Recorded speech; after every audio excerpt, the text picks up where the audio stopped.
स्वागत है और आप देख रहे हैं हिंदी में समाचार। मैं हूं लाल चंद्र सिंह। आगे देखेंगे हम खबरें, लेकिन इस वक्त सीधे आपको लिए चलते हैं उत्तर प्रदेश के काशी, जहां पर कि फिल्म फेस्टिवल का आयोजन किया जा रहा है।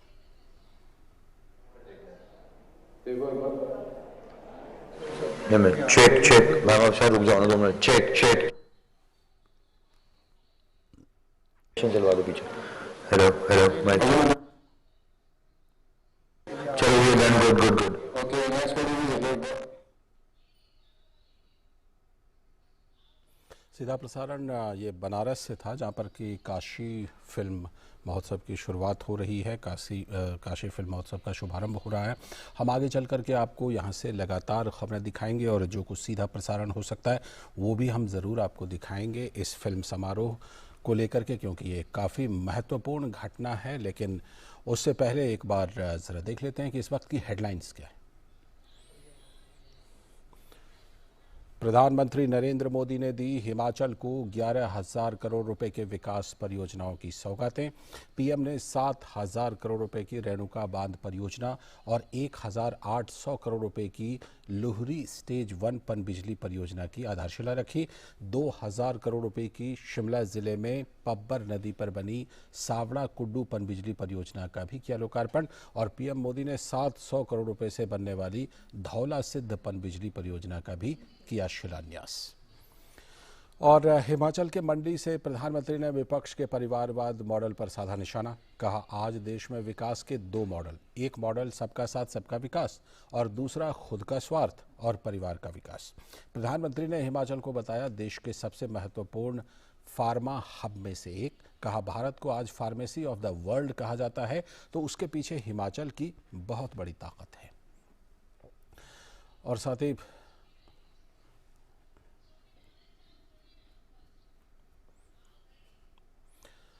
तो जैसा कि हमने बताया कि प्रधानमंत्री नरेंद्र मोदी ने हिमाचल प्रदेश को 11,000 करोड़ रुपए की विकास परियोजनाओं की सौगातें दी हैं। सबसे अहम रही इनमें 40 मेगावाट वाली रेणुका जी बांध परियोजना का शिलान्यास, जिसकी लागत 7,000 करोड़ रुपए की होगी। तो वहीं सतलुज नदी पर 1,800 करोड़ रुपए से अधिक की लागत से 210 मेगावाट की लुहरी प्रथम चरण पनबिजली और हमीरपुर में व्यास नदी पर बनने वाले 66 मेगावाट की धौला सिद्ध पनबिजली परियोजना, जिसकी लागत तकरीबन 680 करोड़ रुपए की होगी। तो वहीं प्रधानमंत्री ने सावरा कुड्डू पनबिजली परियोजना का भी उद्घाटन किया। ये 2,080 करोड़ रुपए की लागत से 111 मेगावाट विद्युत उत्पादन की परियोजना है। और प्रधानमंत्री का मंडी में विशाल जनसभा में भव्य स्वागत किया गया। प्रदेश की जनता की ओर से मुख्यमंत्री प्रधानमंत्री का पारंपरिक रूप से स्वागत करने पहुंचे। छोटी काशी कहे जाने वाली मंडी की धरती पर प्रधानमंत्री को विशेष तौर पर त्रिशूल भी भेंट की गई।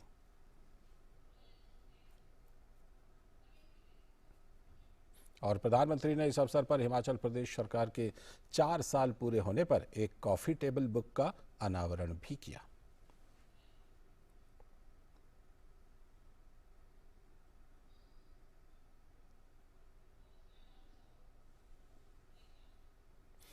और प्रधानमंत्री ने वहां पर जनसभा को संबोधित किया। उन्होंने कहा कि देशवासियों के जीवन को आसान बनाने के लिए सरकार लगातार प्रयास कर रही है।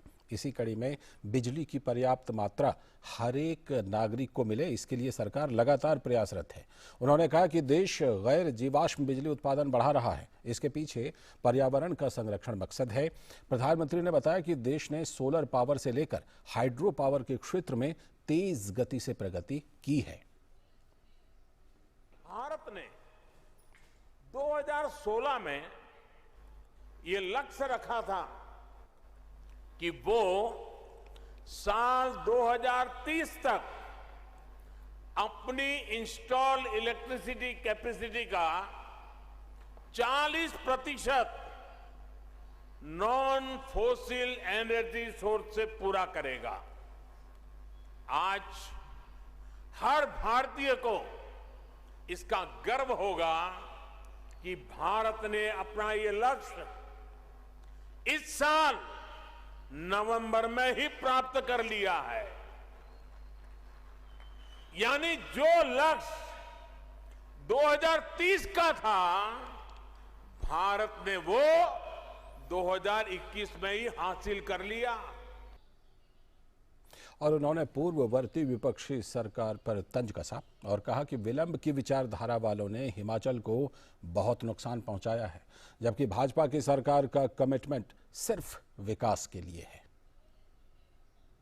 विलंब की विचारधारा वालों ने पहाड़ों पर रहने वाले लोगों की कभी परवाह नहीं की। इसी वजह से अटल टनल के काम में बरसों का विलंब हुआ।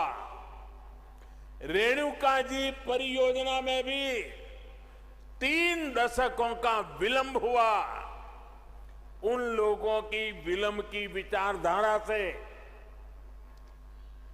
तद्दन अलग हमारा कमिटमेंट सिर्फ और सिर्फ विकास के लिए है, तेज गति के विकास के लिए है। और प्रधानमंत्री ने कांग्रेस की सरकारों पर परोक्ष रूप से निशाना साधा। उन्होंने कहा कि देश में 2 अलग अलग मॉडल है। पहले मॉडल में सबका विकास और प्रयास समाहित है, तो दूसरे मॉडल में सिर्फ खुद के परिवार का स्वार्थ ही सबसे ऊपर है। आज देश में सरकार चलाने के 2 अलग अलग मॉडल काम कर रहे हैं। एक मॉडल है सबका साथ, सबका विकास, सबका विश्वास और सबका प्रयास। वहीं दूसरा मॉडल है खुद का स्वार्थ, परिवार का स्वार्थ और विकास भी खुद के परिवार का है। अगर हम हिमाचल में ही देखें तो आज पहला मॉडल, जिस मॉडल को हम लेकर के आपके पास आए, वह मॉडल पूरी शक्ति से राज्य के विकास में जुटा हुआ है। यहां जो सरकार में है वो राजनीतिक स्वार्थ में डूबे नहीं है, बल्कि उन्होंने पूरा ध्यान हिमाचल के एक एक नागरिक को वैक्सीन कैसे मिले इसमें लगाया है। और पीएम ने कहा कि हिमाचल में पर्यटन विकास के लिए पर्यावरण को सुरक्षित रखते हुए प्रयास होने चाहिए और उन्होंने पर्यटकों से आग्रह किया कि वे सभी जिम्मेदारी के साथ हिमाचल की यात्रा करें। कचरा, विशेषकर प्लास्टिक, इधर उधर ना फेंकें, जिससे नदियों की धाराएं प्रभावित हो रही हैं। साथ ही प्रधानमंत्री ने कहा कि डबल इंजन सरकार का विशेष ध्यान राज्य के लिए फूड फार्मिंग और फार्मा इंडस्ट्री पर है। यहां टूरिज्म के साथ ही औद्योगिक विकास की भी अपार संभावना है। हमारी सरकार इस दिशा में भी लगातार काम कर रही है। हिमाचल की फूड प्रोसेसिंग इंडस्ट्रीज में विस्तार की बहुत क्षमता है। इसलिए हमारी सरकार मेगा फूड पार्क से लेकर कोल्ड स्टोरेज इंफ्रास्ट्रक्चर को मजबूत कर रही है। फार्मिंग में नेचुरल फार्मिंग को, प्राकृतिक खेती को बढ़ावा देने के लिए भी डबल इंजन की सरकार निरंतर काम कर रही है। और आर्थिक विकास के साथ ही प्रधानमंत्री ने बताया कि सरकार सामाजिक विकास के पहलुओं पर भी संवेदनशील है। इसी वजह से बेटा बेटी एक समान हो, ऐसी पहल लगातार की जा रही है। सरकार ने हाल ही में लड़कियों की शादी की उम्र 21 साल करने का फैसला किया है, जिससे लड़कियों को पढ़ने और अपना करियर बनाने का भरपूर मौका मिलेगा। आज हमारी सरकार बेटियों को बेटों के समान अधिकार देने के लिए काम कर रही है। बेटा बेटी एक समान। हमने तय किया है कि बेटियों की शादी की उम्र भी वही होनी चाहिए जिस उम्र में बेटों को शादी की इजाजत मिलती है। बेटियों की शादी की उम्र 21 साल होने से उन्हें पढ़ने के लिए पूरा समय भी मिलेगा और वो अपना कैरियर भी बना पाएगी। और प्रधानमंत्री नरेंद्र मोदी ने आज हिमाचल के मंडी में विभिन्न विभागों द्वारा लगाई गई प्रदर्शनी का अवलोकन किया। उसमें प्रदेश के अलग अलग विभागों के विकास कार्यों की प्रतिकृति बनाकर दर्शाया गया है। इस दौरान कृषि, स्वास्थ्य, सड़क निर्माण, वन विभाग सहित राज्य के कुटीर उद्योगों की प्रगति से भी प्रधानमंत्री को अवगत कराया गया। राज्य के कई हिस्सों में छोटे छोटे पारंपरिक कुटीर उद्योग काफी समृद्ध हैं, जिनमें सांस्कृतिक झलक भी समाहित होती है। विशेषकर ऊनी वस्त्र, शॉल की देश के दूसरे हिस्सों में भी काफी मांग है। वहीं हिमाचल प्रदेश की बागवानी में भी पहचान है। प्रधानमंत्री ने ग्लोबल इन्वेस्टर्स मीट के दूसरे ग्राउंड ब्रेकिंग समारोह से पहले राज्य के सभी क्षेत्रों में हुए चहुमुखी विकास और निवेश की जानकारी ली। और ग्लोबल इन्वेस्टर्स मीट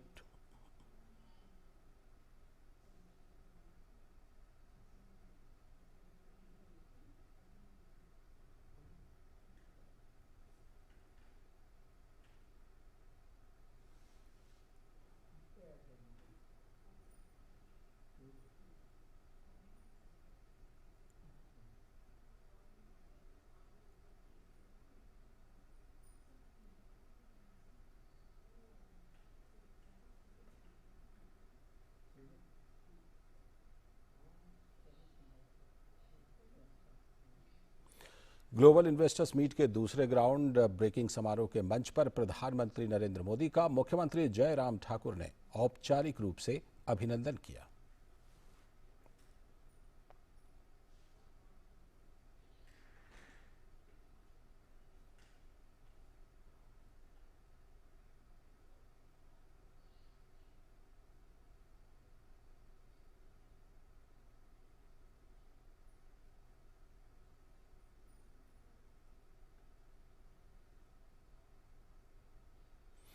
प्रदेश के दूसरे ग्लोबल इन्वेस्टर्स समिट के जरिए शहरी विकास, हाइड्रो प्रोजेक्ट, पर्यटन, स्वास्थ्य, उच्च शिक्षा, बागवानी और कई अन्य उद्योगों को लेकर 28,000 करोड़ रुपए से भी ज्यादा का निवेश विभिन्न परियोजनाओं में होना है। प्रधानमंत्री ने इन्वेस्टर्स समिट की औपचारिक रूप से शुरुआत की। और हिमाचल प्रदेश के 4 साल पूरे होने पर मुख्यमंत्री जयराम ठाकुर ने राज्य के चहुमुखी विकास को लेकर केंद्र सरकार के सहयोग के लिए आभार जताया। उन्होंने कहा कि इन 4 सालों में प्रदेश ने शिक्षा, स्वास्थ्य और रोजगार के क्षेत्र में हुई प्रगति को लेकर उत्साह जताया। उन्होंने कहा कि इन वर्षों में प्रदेश निवेशकों की भी पसंद बना है। मुख्यमंत्री ने भरोसा जताया कि उत्तर प्रदेश स्थित काशी की तर्ज पर ही हिमाचल प्रदेश की छोटी काशी का भी विकास किया जाएगा। हिमाचल प्रदेश देवभूमि का एक ऐसा स्थान है जिसको छोटी काशी कहा जाता है। यहाँ पर 300 से ज्यादा छोटे छोटे मंदिर, प्राचीन मंदिर जिनका बहुत बड़ा ऐतिहासिक महत्व है। अभी कुछ दिन पहले हमको सौभाग्य प्राप्त हुआ बड़ी काशी में जाकर के वहाँ का दर्शन करने का, और दर्शन करने के साथ साथ हमने जिस तरह से उस काशी का रूप बदला हुआ देखा, सही मायने में पूरी दुनिया का एक बहुत बड़ा आस्था का केंद्र होने के साथ साथ पर्यटन की दृष्टि से भी वो बहुत बड़ा केंद्र आपके मार्गदर्शन में वो वहां बना है। हम भी कोशिश कर रहे हैं हिमाचल प्रदेश में कि आपकी उन यादों के साथ इस छोटी काशी को भी उस दिशा में आगे बढ़ाएं। और परियोजनाओं के शिलान्यास और उद्घाटन समारोह में सूचना एवं प्रसारण मंत्री अनुराग सिंह ठाकुर ने प्रधानमंत्री के कुशल नेतृत्व में विकास करते हुए हिमाचल की झलक रखी। उन्होंने विशेष तौर पर प्रदेश में स्वास्थ्य की बढ़ती आधारभूत संरचना विकास के उल्लेखनीय प्रगति पर संतोष जाहिर किया।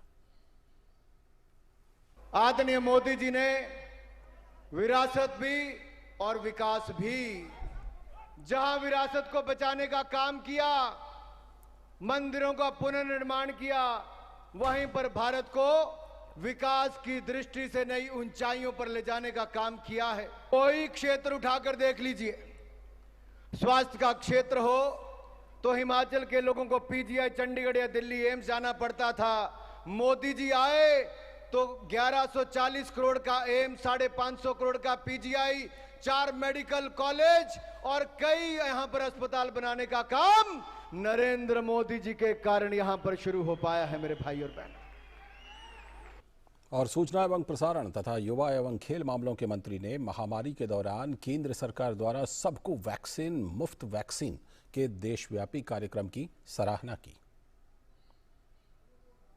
देश और दुनिया के सामने कोविड-19 की बहुत बड़ी आपदा थी, दुनिया के सामने एक बहुत बड़ी चुनौती थी। आपने हम सबको कहा इस चुनौती में भी अवसर को ढूंढना है। मैंने तो बहुत नजदीकी के साथ आपको देखा आपदा के समय भी, जब लोग घरों में बंद थे, आप तब भी देश को बचाने की, आगे बढ़ाने की योजना बना रहे थे। आपने उस समय लोगों से ताली भी बजाई, थाली भी बजवाई, फ्रंटलाइन वर्कर्स का मनोबल भी बढ़ाया। आपने वैक्सीन बनाई भी और 140 करोड़ भारतीयों को वैक्सीन लगवाने का काम भी किया है मोदी जी। 140 करोड़ लोगों को वैक्सीन बिल्कुल मुफ्त में लगवाने का काम नरेंद्र मोदी जी ने दुनिया भर में करके दिखाया है। तो वहीं जयराम जी की सरकार ने 2 डोज वैक्सीन लगाने का काम पूरे देश में पहला राज्य कोई बना तो हमारा हिमाचल प्रदेश बना है। और अब बढ़ते हैं अगली खबर की तरफ। केंद्रीय गृह मंत्री अमित शाह आज मार्को कोऑर्डिनेशन सेंटर की तीसरी उच्च स्तरीय बैठक की अध्यक्षता कर रहे हैं। मादक पदार्थों की रोकथाम के लिए ये सबसे बड़ा तंत्र है जिसमें केंद्र और राज्य की एजेंसियां नारकोटिक्स पर लगाम लगाने के लिए मिलकर काम करती हैं।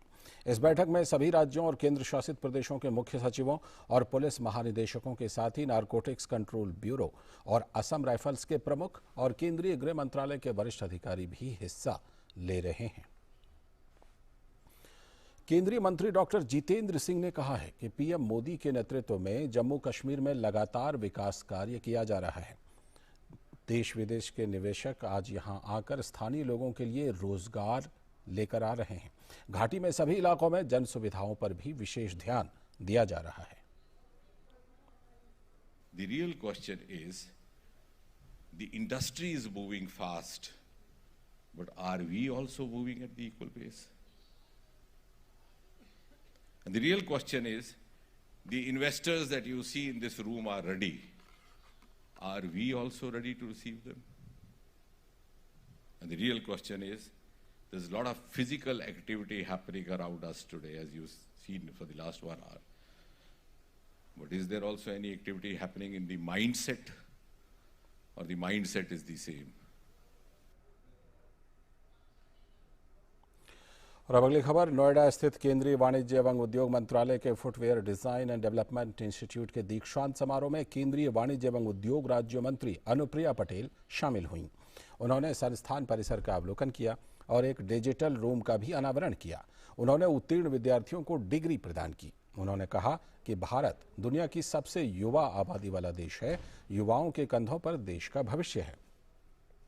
उन्होंने संस्थान से उपाधि प्राप्त कर रहे युवाओं को शुभकामनाएं देते हुए कहा कि आप इस उद्योग में नए आयाम स्थापित करेंगे। फुटवेयर उद्योग में अपार संभावनाएं हैं। फुटवेयर उद्योग में अनुसंधान और विकास के लिए केंद्र सरकार प्रतिबद्ध है। इसके लिए संस्थानों को वित्तीय सहायता दी गई है।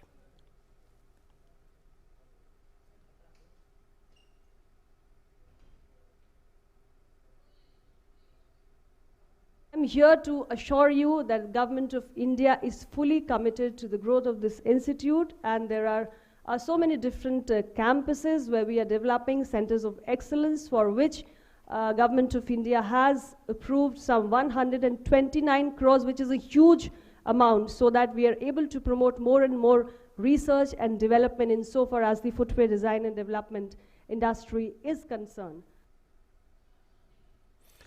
और अब आज की एक और बड़ी खबर। तेलंगाना और छत्तीसगढ़ के सीमावर्ती इलाके किस्ताराम पुलिस थाना क्षेत्र सीमा के जंगल में हुई मुठभेड़ में 10 माओवादी मारे गए हैं।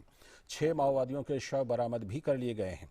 अब तक जिन माओवादियों के शव बरामद किए गए हैं उनमें से 4 महिला माओवादी हैं। सुरक्षा बलों का तलाशी अभियान जारी है।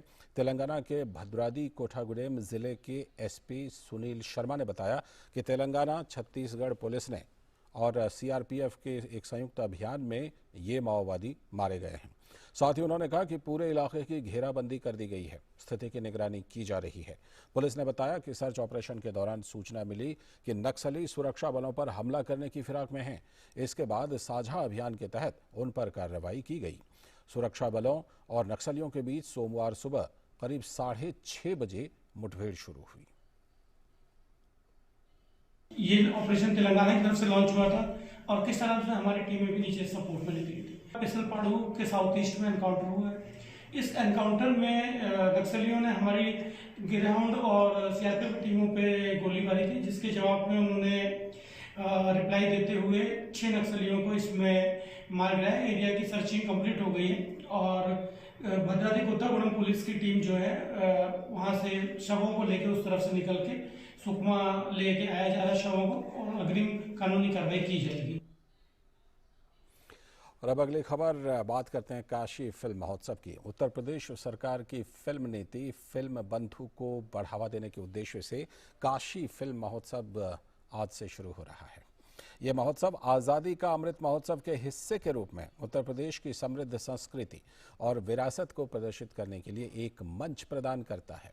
भगवान शिव की नगरी में 27 से लेकर 29 दिसंबर तक होने वाले इस 3 दिवसीय आयोजन में हिंदुस्तानी शास्त्रीय संगीत और नृत्य के दर्शन तो होंगे ही, साथ में यहाँ रहकर देश में विख्यात हुए दार्शनिक, कवि, लेखक, संगीतज्ञों और बनारस घराने की यादें भी ताज़ा होंगी। भगवान शिव की नगरी में फिल्म बंधु उत्तर प्रदेश सरकार, सूचना एवं प्रसारण मंत्रालय, भारत सरकार के सहयोग से पहली बार काशी फिल्म महोत्सव का आयोजन किया जा रहा है। दीपों के शहर के रूप में विख्यात काशी नगरी आज शाम 4 बजे महोत्सव का शुभारंभ किया जाएगा, जिसमें मुख्य अतिथि पर्यटन, संस्कृति, धर्मार्थ कार्य, प्रोटोकॉल राज्य मंत्री डॉक्टर नीलकंठ तिवारी और विशिष्ट अतिथि के रूप में भारत सरकार के सूचना एवं प्रसारण मंत्रालय के सचिव अपूर्व चंद्रा शामिल रहेंगे।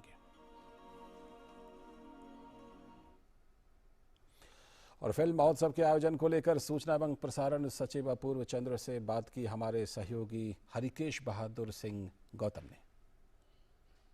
हमारे साथ सूचना प्रसारण मंत्रालय के सचिव अपूर्व चंद्रा जी हैं, जो कि काशी फेस्टिवल के लिए आए, फिल्म फेस्टिवल के लिए। सर, क्या रहेगा काशी फेस्टिवल में? काशी फेस्टिवल में हम लोग जो है उत्तर प्रदेश में जिस तरह की फिल्म की लोकेशंस हैं और जिस तरह का यहाँ पर काम हो सकता है उसका जो है प्रचार होगा, और साथ ही काशी के जो वासी हैं उनको भी जो है काशी किस तरह से प्रदर्शित हुआ है फिल्मों में, उसको भी उनको देखने का अवसर मिलेगा। सर, ये काशी फिल्म फेस्टिवल से क्या उत्तर प्रदेश में फिल्म की संभावना को तलाशा जा सकता है? उत्तर प्रदेश ने बहुत अच्छी एक फिल्म की पॉलिसी बनाई है, जिसमें काफ़ी इंसेंटिव दिए जाते हैं। यहाँ पर जो लोग फिल्म की शूटिंग करते हैं तो निश्चित ही उसको बढ़ावा मिलेगा। सर, ये काशी को इसके माध्यम से क्या और नई पहचान देने की कोशिश सिनेमा जगत के लिए? जी हाँ, निश्चित ही काशी, क्योंकि अब तो जो है अब आपने देखा होगा कि काशी का कॉरिडोर भी इतना सुंदर भव्य बना है और लोगों को ये भी देखने का मौका मिलेगा कि इसमें कितनी अपॉर्चुनिटीज़ हैं। लोगों को और भी देखने का मौका मिलेगा सिनेमा जगत में कि यूपी में, काशी में कितनी अपॉर्चुनिटी है, ऐसा कह रहे हैं सचिव सूचना प्रसारण मंत्रालय। कैमरा पर्सन मनीष सिंह के साथ doctor Harikesh Bahadur Singh Gautam, DD news, Varanasi. जी, तो ये काशी फिल्म महोत्सव में बड़े बड़े कलाकार भी शामिल हो रहे हैं। पद्मश्री कैलाश खेर काशी में हैं और काशी फिल्म फेस्टिवल के लिए और पूरे काशी के रंग में रंगे हुए हैं। हमारे सहयोगी हरिकेश बहादुर सिंह ने कैलाश खेर से भी बात की। काशी के लिए क्या कहना चाहेंगे आप? प्राचीनतम, सनातन, पुरातन संस्कृति का जो परिचायक दे रही है नगरी, उसका नाम है काशी। सनेंगे जो शब्द है वो बहुत कम प्रयोग होता है सामान्यतः। अब बहुत लोग शिक्षित हो गए हैं, वो बहुत अलग अलग उनकी भाषाएं हो गई हैं, लेकिन मेरे बाबा जो हैं वो तो शान देते हैं धूल में, और उनकी चरण धूली जिन पर पड़ जाए उनकी मुक्ति हो जाती है। एक बाबा का हो जाए फिर। हाँ, काशी बाबा का हो जाए जी। अगर बम बम बम बम बम बम बम बम बम बम लहरी, अगर बम बम बम बम बम बम बम बम लहरी। बाबा जैसे अड़भंगी हैं वैसे कैलाश खेर जी भी अड़भंगी दिखाई दे रहे हैं, और काशी और बाबा विश्वनाथ की महिमा ही अपरंपार है, जैसा कि कैलाश जी कह रहे हैं। कैमरा पर्सन मनीष सिंह के साथ doctor Harikesh Bahadur Singh Gautam, DD news, Varanasi. तो काशी के रंग में पूरी तरह रंगे हुए हैं कैलाश खेर। और अब बात करते हैं पंजाब विधानसभा चुनाव की एक बड़ी खबर। भारतीय जनता पार्टी पंजाब में कैप्टन अमरिंदर सिंह के नेतृत्व वाली पंजाब लोक कांग्रेस के साथ मिलकर आगामी विधानसभा चुनाव लड़ेगी। नई दिल्ली में केंद्रीय गृह मंत्री अमित शाह और भाजपा के अध्यक्ष जेपी नड्डा के साथ हुई एक बैठक में यह फैसला लिया गया। बैठक में पार्टी के राज्य प्रभारी और केंद्रीय मंत्री गजेंद्र सिंह शेखावत भी मौजूद रहे। इस बैठक के बाद इस फैसले की सूचना देते हुए शेखावत ने बताया कि सीट शेयरिंग के लिए तीनों दलों के 2-2 नेताओं की एक समिति बनेगी जो इसे अंतिम रूप देगी। सीटों के बंटवारे को लेकर के, संख्या को लेकर के और कौन सी पार्टी लड़ेगी इसको लेकर के तीनों ही दलों के 2-2 प्रतिनिधियों की एक कमेटी बनाई जाएगी।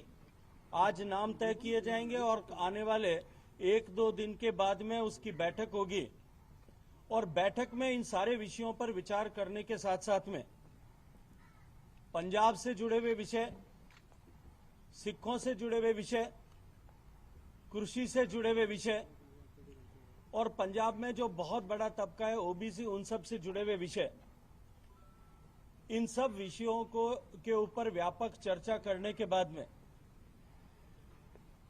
एक मैनिफेस्टो, जॉइंट मैनिफेस्टो इन तीनों दलों का, इस गठबंधन का बनेगा।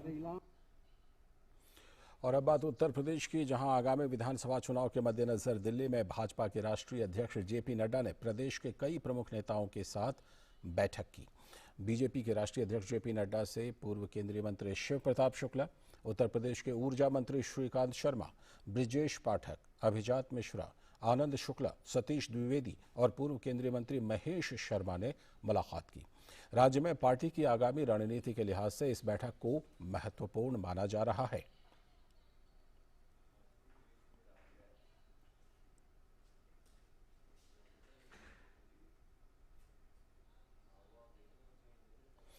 और अब बात कोरोना से मुकाबले की। केंद्रीय गृह सचिव ने कोविड के नए वेरिएंट ओमिक्रॉन के बढ़ते मामलों के मद्देनजर राज्यों को पत्र लिखा है। केंद्रीय गृह सचिव ने पत्र में कहा है कि ओमिक्रॉन को लेकर सभी राज्य सतर्कता और सावधानी बरतें। वहीं ओमिक्रॉन के बारे में राज्यों को सही जानकारी लोगों तक पहुंचाने के लिए कहा गया है। इसके अलावा राज्य नियमित तौर पर प्रेस कॉन्फ्रेंस करते रहें ताकि भ्रामक सूचना ना फैले। केंद्रीय गृह सचिव ने कोविड से निपटने के लिए 5 सूत्री रणनीति पर काम करने के लिए भी कहा है। केंद्रीय गृह सचिव ने राज्यों को टेस्ट, ट्रेस, ट्रीट, टीकाकरण और कोविड उपयुक्त व्यवहार पर सख्ती से अमल करने की सलाह दी है।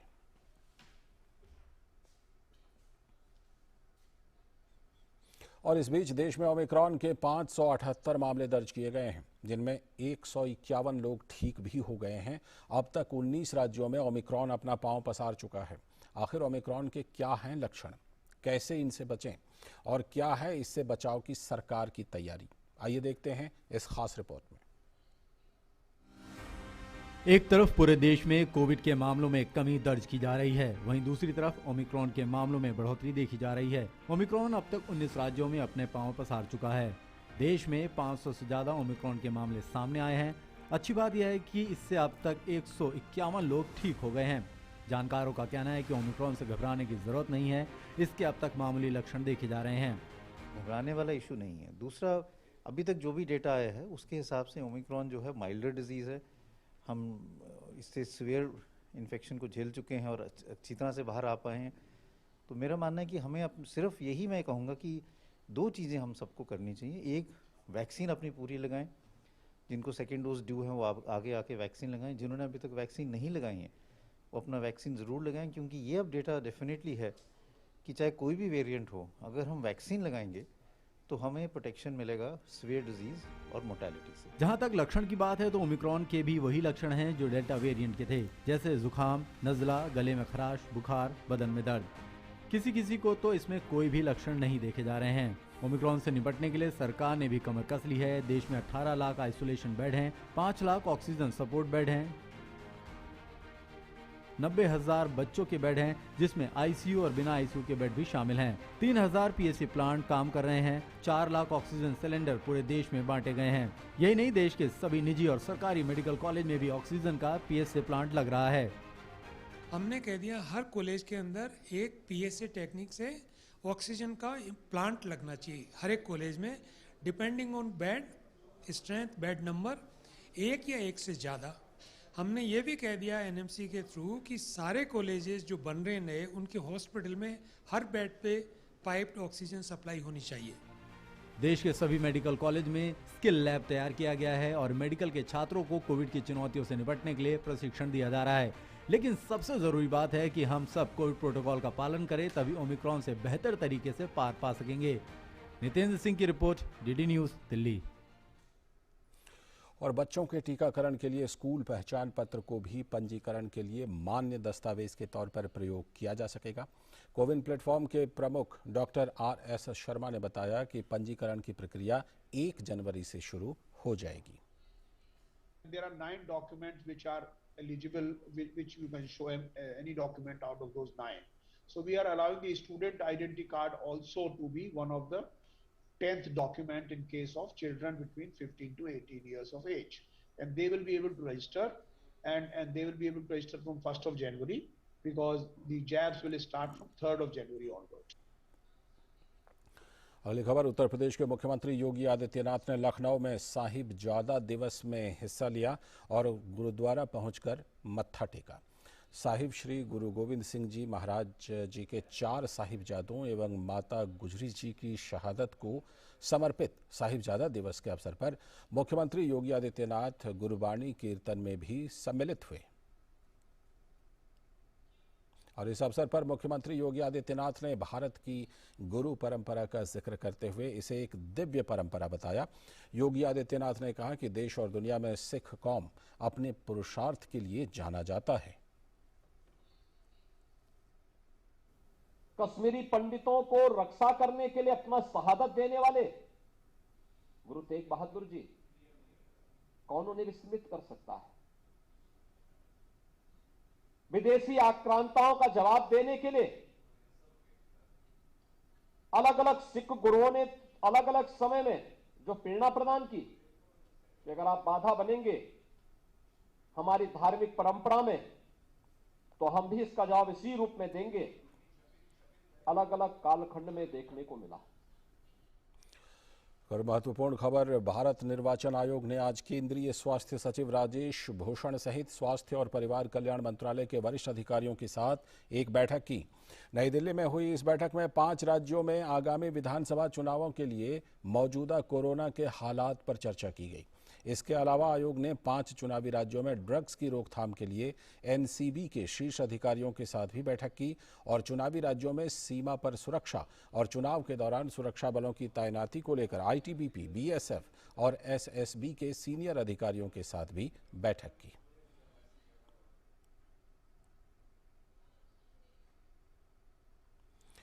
सत्ताईस से लेकर 29 दिसंबर तक सीमा सड़क संगठन के मुख्य अभियंताओं का सम्मेलन नई दिल्ली में आयोजित किया जा रहा है।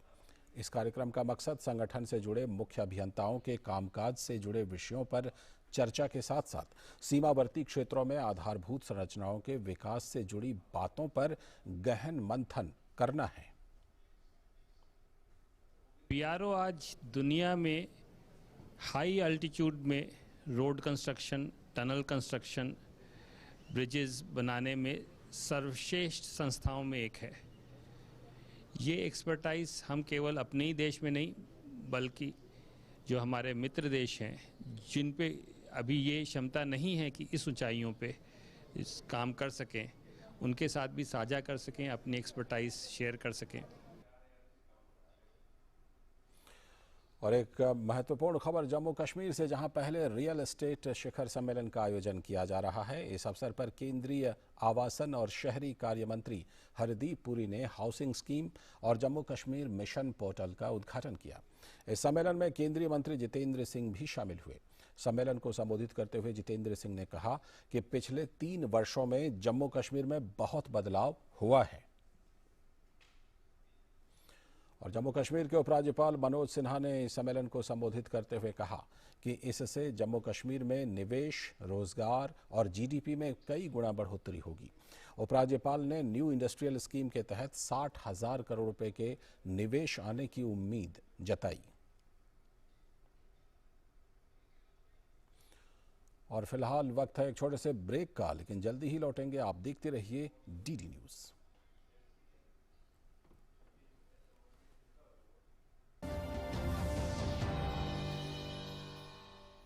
हर जोखिम से निकल कर फसल आए, सुरक्षित हो जाए। फसल बीमा से हर किसान अब आत्मनिर्भर हो जाए। अब सूखा पड़े या बाढ़ आ जाए, कोई डर नहीं। अब ओले पड़े या कीट पतंगे फसल खा जाए, कोई फिक्र नहीं। अब कैसी भी आपदा हमारी फसल पे आ जाए, क्षति होने पर हमारे दावों का उचित भुगतान मिलता है, क्योंकि हमने लिया है प्रधानमंत्री फसल बीमा। बुआई से फसल कटाई तक हर जोखिम का दावा, न्यूनतम प्रीमियम पर अधिकतम भुगतान का वादा। योजना से हर साल जुड़ रहे हैं 5 करोड़ से ज्यादा किसान। अब आपकी है बारी। नजदीकी कृषि कार्यालय, सहकारी समिति, बैंक शाखा, अधिकृत बीमा कंपनी या जन सेवा केंद्र में स्वेच्छा से करा सकते हैं पंजीकरण। फसल बीमा पोर्टल या फसल बीमा ऐप द्वारा भी किया जा सकता है पंजीकरण। प्रधानमंत्री फसल बीमा योजना, आपकी फसलों का संपूर्ण सुरक्षा कवच। कृषि एवं किसान कल्याण मंत्रालय, भारत सरकार। होंगे बच्चे स्वस्थ, भले फूलेगा बचपन, इन्हें पिलाओ मुगली घुट्टी 555।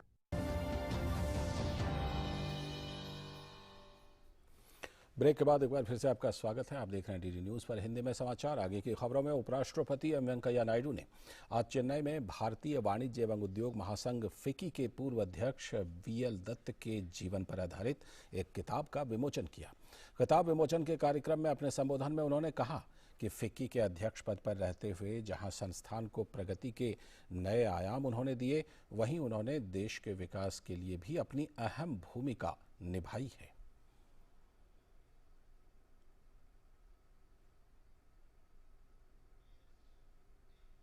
He was a corporate statesman who inspired a whole generation of young entrepreneurs.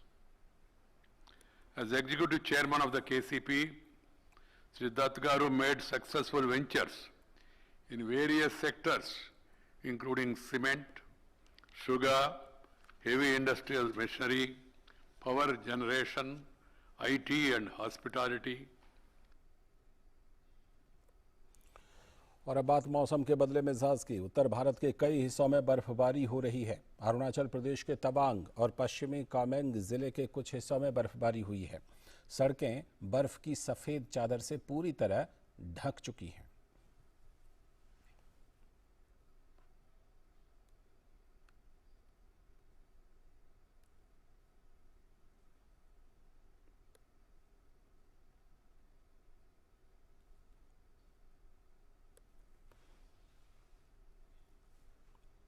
इसके अलावा शिमला में भी बर्फबारी का दौर शुरू हो चुका है। नारकंडा में भी बर्फबारी का नज़ारा देखते ही बन रहा था।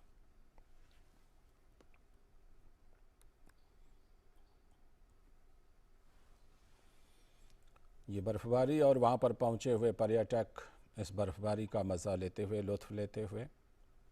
हालांकि स्थानीय लोगों और ख़ास तौर पर जो किसान होते हैं उनके लिए कई तरह की मुश्किलें भी इस तरह की बर्फबारी लेकर आती हैं, लेकिन जो बाहर से पर्यटक पहुंचते हैं उनमें से बहुत सारे लोगों की हसरत होती है कि वो इस तरह की बर्फबारी का आनंद ले सकें।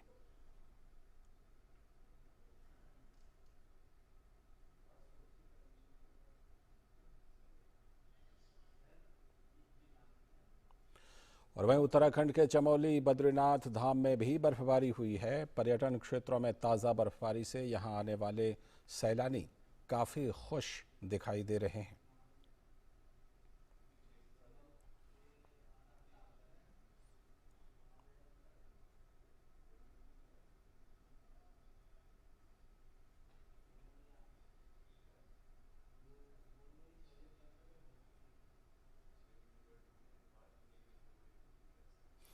तो इन जगहों पर तो पर्यटक लुत्फ उठा रहे हैं, लेकिन सिक्किम में भारी बर्फबारी के कारण सैकड़ों पर्यटक चंगू झील के पास फंस गए हैं, जिसके बाद सेना ने बचाव अभियान शुरू किया। सेना ने इन पर्यटकों को बचाया और रात के दौरान इलाके में उनके शिविर में आश्रय भी प्रदान किया।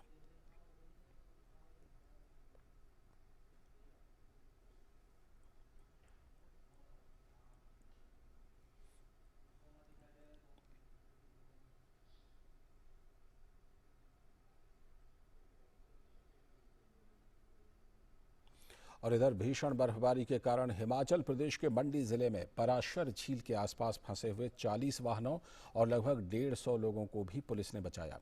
जिले की एसपी शालिनी अग्निहोत्री ने बताया कि बीती रात 12 घंटे के ऑपरेशन के बाद इन लोगों को रेस्क्यू किया गया।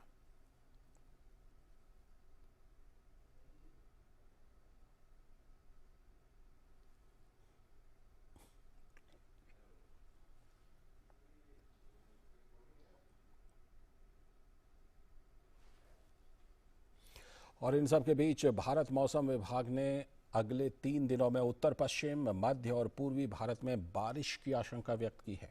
दिल्ली में हल्की बारिश हुई भी है, जबकि कश्मीर और सिक्किम में मध्यम से लेकर भारी हिमपात दर्ज किया गया है। राष्ट्रीय राजधानी के कई हिस्सों में कल शाम से हल्की बारिश हुई। आईएमडी ने पंजाब, हरियाणा, चंडीगढ़, दिल्ली और राजस्थान में कल तक हल्की बारिश का अनुमान जताया है। इसने बुधवार तक उत्तर प्रदेश में छिटपुट से लेकर काफ़ी व्यापक बारिश की भी आशंका जताई है और मंगलवार और बुधवार को मध्य प्रदेश, महाराष्ट्र के विदर्भ क्षेत्र, छत्तीसगढ़, बिहार, झारखंड, ओडिशा और गांगीय पश्चिम बंगाल में भी बारिश होने की आशंका जताई है।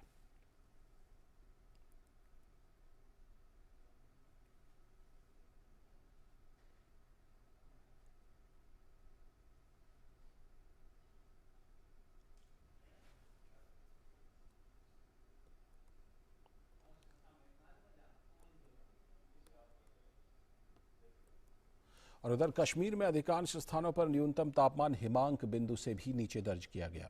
मौसम कार्यालय ने अगले 2 दिनों के दौरान कश्मीर में हल्की से लेकर मध्यम बर्फबारी की भविष्यवाणी की है।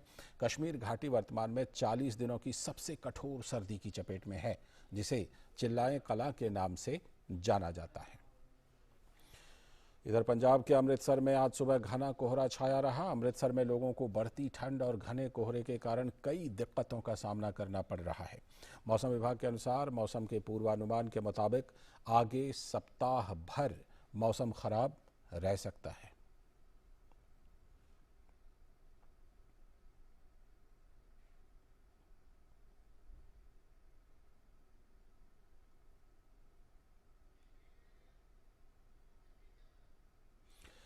फिलहाल वक्त है एक छोटे से ब्रेक का, जल्दी ही लौटेंगे। आप देखते रहिए टीडी न्यूज़।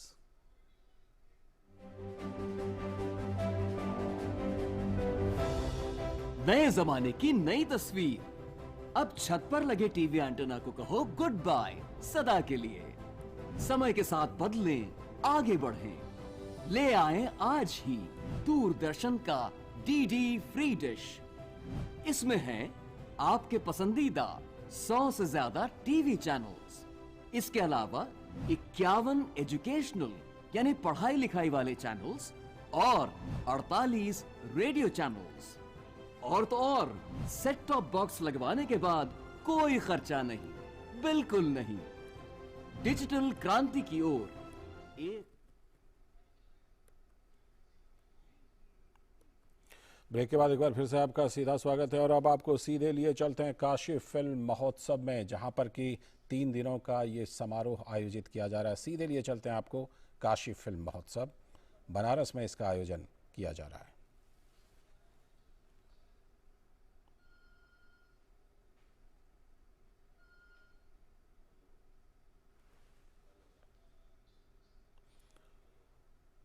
तो ये सीधा प्रसारण आप काशी फिल्म महोत्सव के जो शुभारंभ होने जा रहा है उसका सीधा प्रसारण आप देख रहे हैं। ये काशी फिल्म महोत्सव का पहली बार आयोजन हो रहा है उत्तर प्रदेश में। वहाँ की सरकार ने दिव्य काशी भव्य काशी के तहत एक पहल की है। काशी फिल्म महोत्सव की शुरुआत इस बार से हो रही है। 3 दिनों का ये आयोजन है। कई दिग्गज कलाकार इसमें लाइव शो भी करेंगे इस फिल्म महोत्सव में। ये 27 दिसंबर से लेकर 29 दिसंबर तक यानी 3 दिनों तक इसका आयोजन, और ख़ास तौर पर जो आज़ादी का अमृत महोत्सव है उसके तहत इस समारोह का आयोजन किया जा रहा है। जैसा कि आप जानते हैं कि यूपी में फिल्म सिटी के निर्माण की योजना है, उसको इससे गति मिलेगी।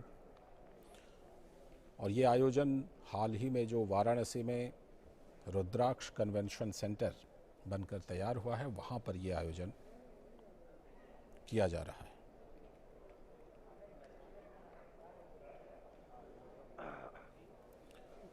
इस वक्त जो तैयारियां हैं, वहाँ की जो शुभारंभ की तैयारियां हैं, उसका आप सीधा प्रसारण देख रहे हैं। शुरुआत हो रही है। ये पहला फिल्म महोत्सव है जो इस स्केल पर उत्तर प्रदेश में हो रहा है, वो भी पूर्वांचल में।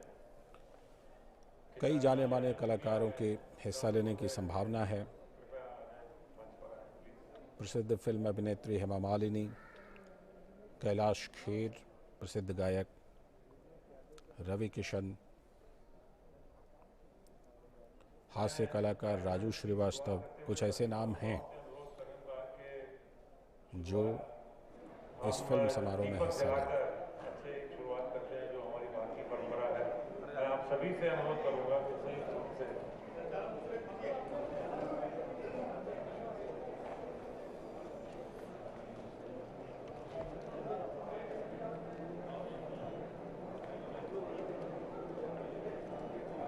जरा जीवा जी से भी अनुरोध करूंगा कि वो मंच पे आ जाए।